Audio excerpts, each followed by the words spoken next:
안녕하세요. 고무실용음악학원 원장이자 뉴보컬 트레이너 김재현입니다.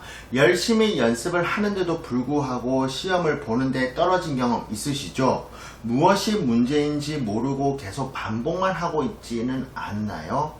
나보다 못하는 학생인 것 같은데, 혹은 나보다 잘하는지 모르겠는데 그 학생은 학교에 붙고 나는 떨어진 경험 아마 있으실 거예요. 다년간 입시생을 가르쳤고 좋은 학교도 많이 보내봤지만 합격생이 있는 반면 불합격하는 학생들도 있었거든요. 무엇이 문제일까 생각을 해보기도 하고 내가 잘못 가르쳤나 싶기도 하고 고민도 많이 했죠.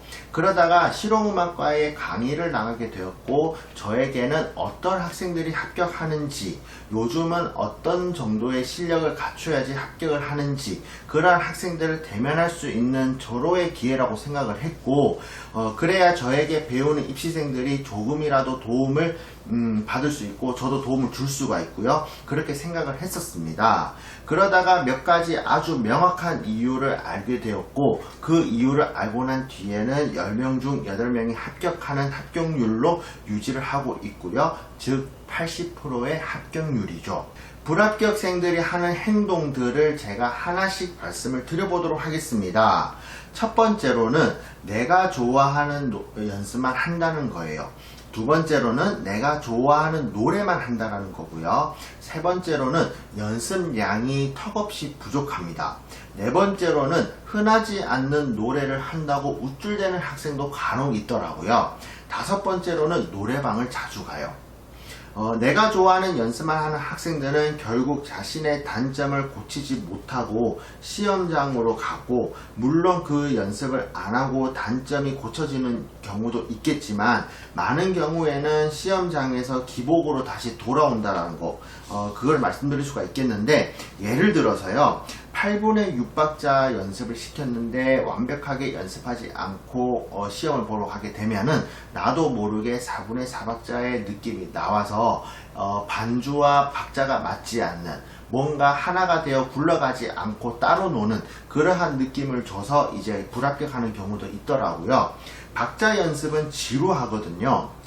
발성적으로도 마찬가지예요. 가성을 선명하게 내는 연습을 완벽하게 해야 시험장에서 목에 힘이 들어가든 삑사리가 나든 그런 불상사는 없는데, 그 연습 지루하잖아요. 하지를 않습니다. 발성 연습은 노래를 그만둘 때까지 계속 해야 하는데, 레슨 시간에는 발성을 하다가 혼자 연습하게 되면은 노래만 주구장창 불러요. 근데 그 노래가 또 시험에 도움이 되냐? 또 그거는 아니거든요.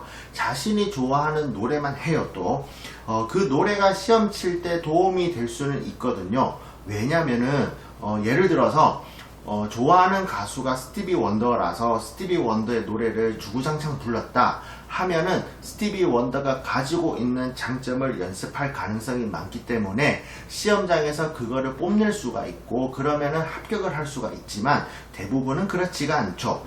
그러다 보니 학원은 노래방 오듯이 오는 학생들이 있더라고요. 와서 좋아하는 노래만 부르니까 당연히 노래방처럼 느껴지겠죠. 몇 번 부르다가 지겹다 싶으면은 다른 노래를 불러요. 그렇다 보면 1시간 정도는 후딱 지나가게 되고, 그러면 나는 어느 정도 연습을 했다 이런 생각에 친구들이랑 수다를 떨면서 하고 문 닫을 시간이 되고 나는 집으로 갑니다. 아주 명확한 루틴인 거죠. 하루 연습량을 보면은 많이 해봐야 2시간 정도 했다라고 생각이 드실 거예요. 입시를 하려고 하는 학생들 중 상당수는 친구들 사이에서 노래를 잘한다고 소문이 나 있는 학생들이 있더라고요. 그러다 보니 흥미가 생겼고 진로를 이쪽으로 선택을 하는데, 여기까지는 좋아요. 하지만 노래방 간 것도 연습이다라고 생각하는 오류를 범할 때가 많더라고요. 마지막으로 수준에 맞지 않게 노래를 연습하는 경우도 있더라고요. 레슨을 받거나요. 입시생의 수준은 아직 기초 혹은 발성을 좀 더 연습을 해야 하는 상태인데, 흔하지 않는 팝을 부른다고 해서 거기에 우쭐하게 되고 내가 마치 그 정도 수준이 된 것처럼 행동을 하더라고요. 지금 당장은 그렇게 느껴질 수 있겠지만 시험 결과는 불합격이라는 글자가 돌아올 겁니다. 그럼 어떻게 하면 좋을까요? 라고 질문을 할 수가 있겠는데요. 레슨을 받고 있으면 선생님이랑 한 것을 혼자 해봐야 돼요. 레슨곡을 많이 받아서 노래만 해도 시간이 부족하다라고 생각이 드는 경우가 있을 건데, 그때도 반드시 기초 연습은 게을리 해서는 안 됩니다.